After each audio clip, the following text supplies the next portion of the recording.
ስብከት የሰበከማ ኤልያስ ነው ወገኖች። ቤተ መንግሥት ገብቶ አክዓብን እግዚአብሔር አምላክ አለ፣ በዓል ጣዖት ነው፣ አንተ እግዚአብሔርን አምልክ፣ ከእግዚአብሔር ውጭ አምላክ የለም የሚል ለኤልያስ ሰባኪት አለ ወገኖች። ምን እበላለሁ የማይል ብዙውን ጊዜ ለሰባኪ የሚያስቸግረው የቤት ጉዳይ ነው። ቤት አያስጨንቀውም፣ እሱ ቤት አያስጨንቀውም። ኤልያስን የሚያድረው በኩራት ፈፋ ነው፣ የሚያድረው ቀርሜሎስ ተራራ ላይ ነው። የቤት ጉዳይ የእንጀራም ጉዳይ አያስፈልገውም፣ አያስጨንቀውም። ባልቴቷን ያስነስቶ እግዚአብሔር በባልቴቷ ይመግበዋል።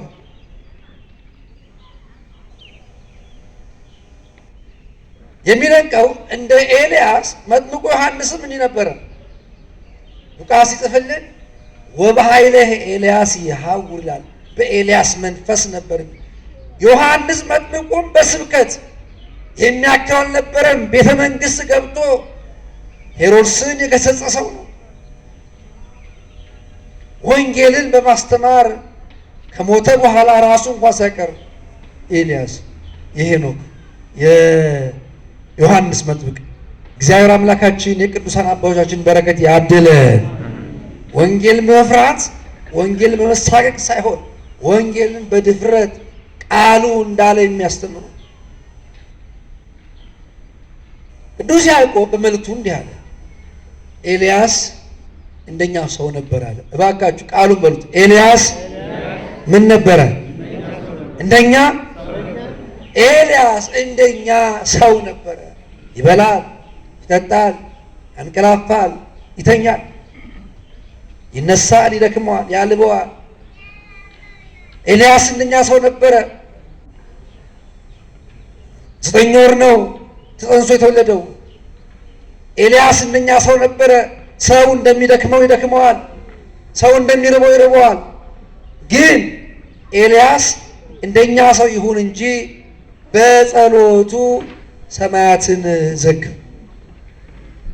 የሰማያትን መስኮት ኤልያስ ዘጋ። እንዴት ያለ ሰው ነው ኤልያስ ወገኖቼ! አክዓብ የተባለው ንጉሥ በዓል የተባለ አምላክ ሲያመልክ፣ በዓል የተባለ ጣዖት፣ ዳጎን የተባለ ጣዖት ሲያመልክ እግዚአብሔር ተቆጣ።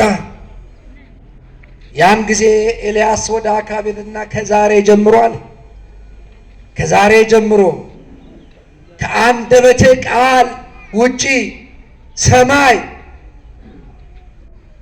ጠልን ብታወርድ ምድር ዘርን ብትሰጥ ገዝቻለሁ አለ።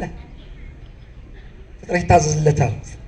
ለእግዚአብሔር ስታዘዝ ወገኔ ፍጥረት ይታዘዝልሃል። ሰማይ